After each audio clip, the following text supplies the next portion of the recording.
Hello and welcome. Welcome to the program.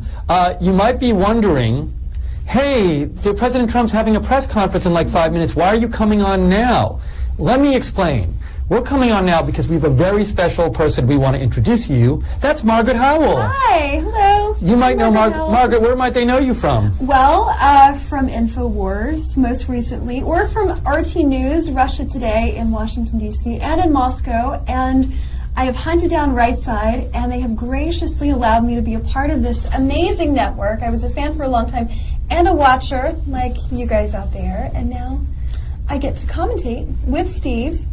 Yes, so Margaret, we're so excited to bring Margaret to the team. She is part of Right Side now, and she came to visit us here in Auburn, Alabama. But she's not based here. She's going to be in Washington, D.C. And in fact, I am shortly catching a flight after we do this, which is why we're interrupting Trump. Exactly. So we were going to wait, but the thing is the press conference got delayed a bit, and Margaret, we don't want her to miss her flight back to Washington. So unfortunately, we are airing this at the same time as President Trump's press conference, but you can figure it out. You can either have two windows open or watch one first and then watch the other. I'm sure you guys are tech savvy. You can do it. So we wanted to bring Margaret on and just let you meet Margaret. And also, let Margaret talk about a little bit about what are you going to be doing in D.C., Margaret? Well, lots of things. So obviously, Right Side, we want a heavy presence in Washington and a bureau developed there so we can be covering up-to-date news for you on the ground as it's happening in Washington, D.C., which has been a personal passion of mine for the past 6 years. And I'm so excited to be doing this.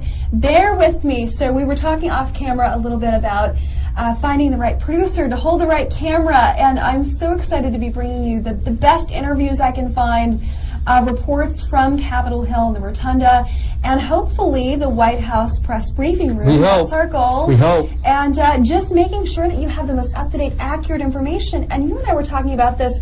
So I brought you guys some news. I won't go through all of it really quickly because I know we don't have a lot of time now. But Trump has been so mischaracterized in the media and so lied about so viciously. And I was actually on the cover of Politico this morning. I couldn't sleep, kind of a nerd, and I was surfing the internet, and it was the nastiest article talking about how Trump is effectively weak, that he wanted to be this strong man and present himself in a certain way, but his leadership is weak and ineffectual. We simply know that's just not true, and Right Side is going to have a presence on the ground combating those lies, the real purveyors of fake news, frankly, that have been getting away with it largely unchecked for so long because companies like Right Side, we haven't existed prior. Nobody's been calling them out. I think that's a very good point, Margaret. I think there's real need for it now. I've noticed the last few days especially that, so there's definitely been a lot of anti-President Trump sentiment in the media, but the last few days what I have noticed, which I feel that even a lot of the organizations that have been more neutral or even maybe pro-President Trump have started to turn against him. And I'm not sure why. It's like there's this Russia stuff and the stuff with General Flynn and the stuff with the Secretary of Labor nominee, but it's like there's this whole thing out there now like that. Like I'm hearing things like his administration is disorganized and he's not ready to be president. But I mean, these are people. I'm hearing people who like I haven't been saying this before, and it's reminding me. I don't know about you. It's reminding me a lot of the campaign where I feel like. A lot of people out there voted for President Trump because they wanted something different. And a lot of the media is now saying like, oh, he's not acting like a typical president, which is bad. But I actually think a lot of people think that's good. But I don't know what you think about this. I do too. And look, the cabinet issues with the Secretary of Labor stepping down, Andrew Pudzner, saying his name correctly, there were some issues going on with him personally. We all know that after that, some people make it through a confirmation hearing, some people don't. That's incredibly normal. There's nothing going on that's out of the ordinary here. The case of General Flynn, however, National Security Advisor, 4 weeks in, he did, offer that resignation. There are clearly leaks going on in Trump's administration somewhere. And we were talking about perhaps it's residually left over from transition, but even people like Sally Yates, who've already stepped down, 2 weeks ago, and Steve had to educate me on this. I thought she was actually still in. No, 2 weeks ago, there was that firing after, and Trump actually called her out. We have people that are residually based in the bureaucracy that really want to take him down. People in the State Department. You know, I was looking at the numbers of just people that had given money to Hillary Clinton's campaign. 99% of State Department officials that gave to Hillary Clinton. Those people are still, you know, if they haven't been drained yet, they're still very much in office. It's very hard to fire a federal employee, even with a changing administration. It typically takes 170 days. You have to provide just cause. So we're talking about people that were in the Obama administration that are left over that really hate the current sitting president. And as you can imagine, having that many enemies in these bureaucracies, you really, I mean, you've got a lot working against you, frankly. But I have hope. Yeah, and we just want to. I mean, to me, not to get off topic. No, and be all negative. I think it's on topic, and I mean, the goal to me is not to have right side is not here to be like a pro-Trump spokesman. Right side is just here to give what we feel is like neutral, balanced coverage. We have to call it like we see it, though, and unfortunately, there is a war going on with the intel community now and a current sitting president because obviously we have leaks that are unprecedented. I mean, we see a national security advisor stepping down 4 weeks into a position, and it was over having a conversation with the Russian ambassador. I've covered a lot of Russian news. I've lived in Russia. I worked for RT News in Moscow, and I can tell you some of the narrative coming out of mainstream media. It's crazy. The narrative, there's this underlying thing going on with the media coverage of all the Russia stuff, which is the narrative. They don't give detail, but the narrative is something like, we think President Trump and his administration are up to some kind of thing where they're like pro-Russia and anti-U.S. That's really the attitude they have. But I haven't seen any actual evidence of that. Now, there is no evidence. And now let me say, Margaret, if it comes out that President Trump is working for Russia and against the U.S., I will be the first one to complain about that. And number one and number two, we would be calling for him to step down immediately. Yes. But the insinuation is, well, if you recall first, and I know we don't have a lot of time, I'm not sure how much time we have, but the Russian election hacking. Do you remember this? So they hacked our election, they gave Trump the election. Supposedly. Yeah.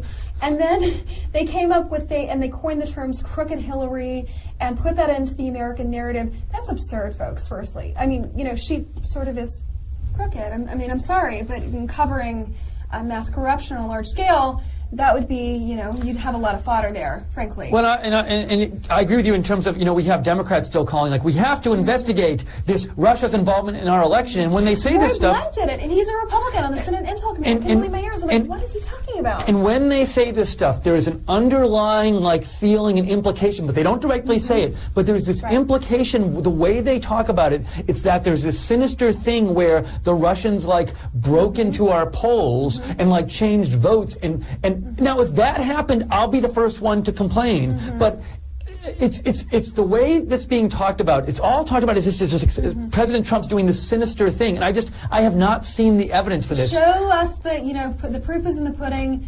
You know, show it, folks. I'd like to see.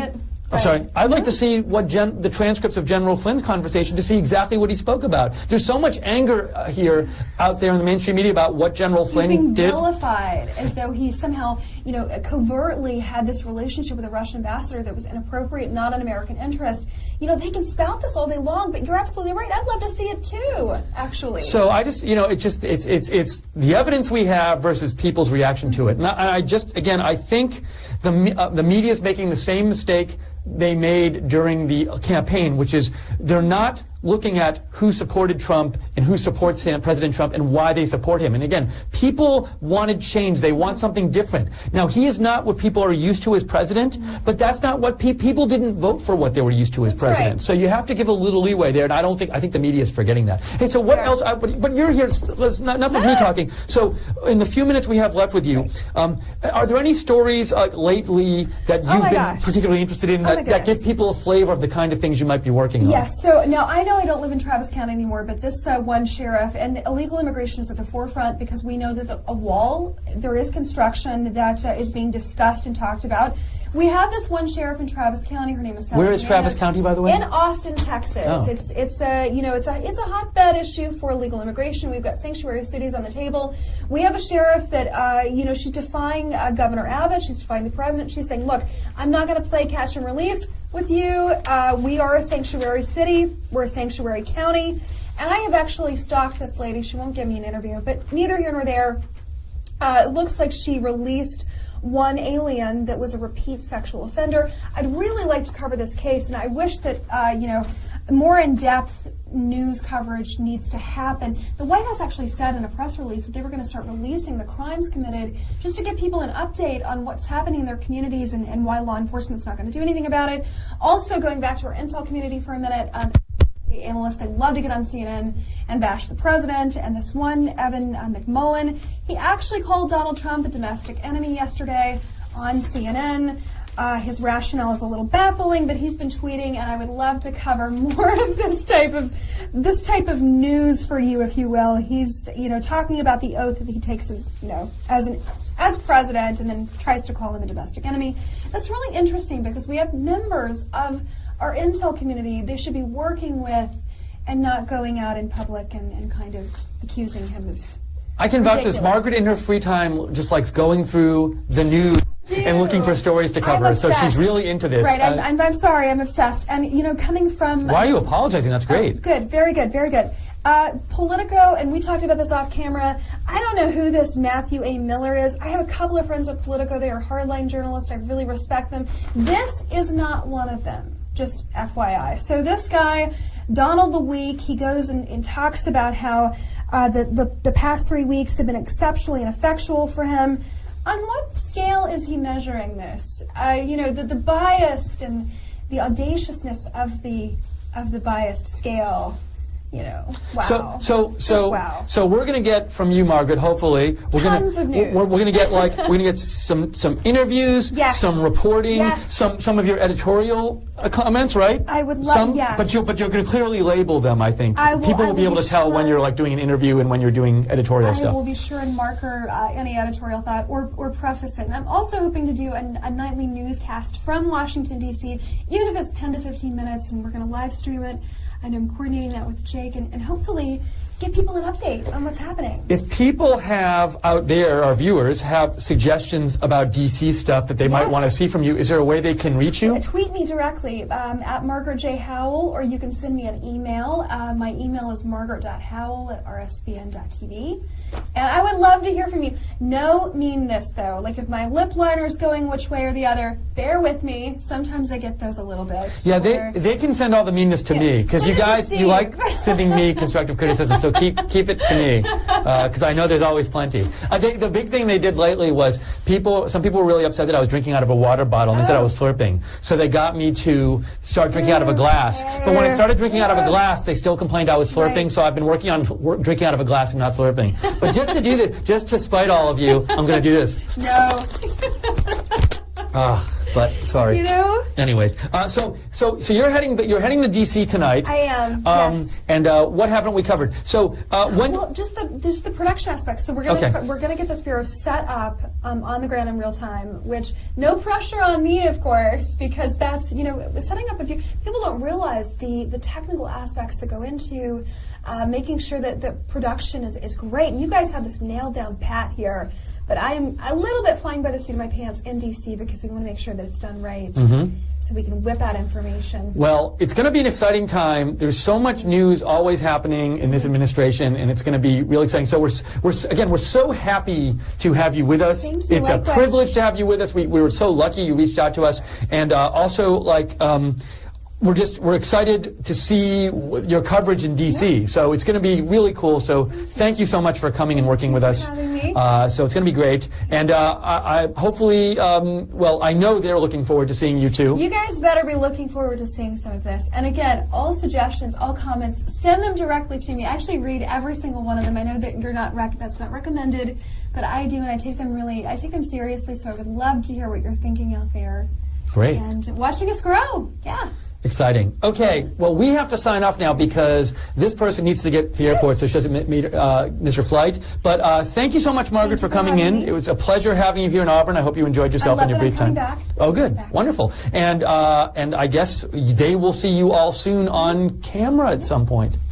Hopefully Monday. Wonderful. Sounds good. Okay, guys, we'll talk to you soon. If there's breaking news later today, we will see you later today. But for now, bye from Auburn.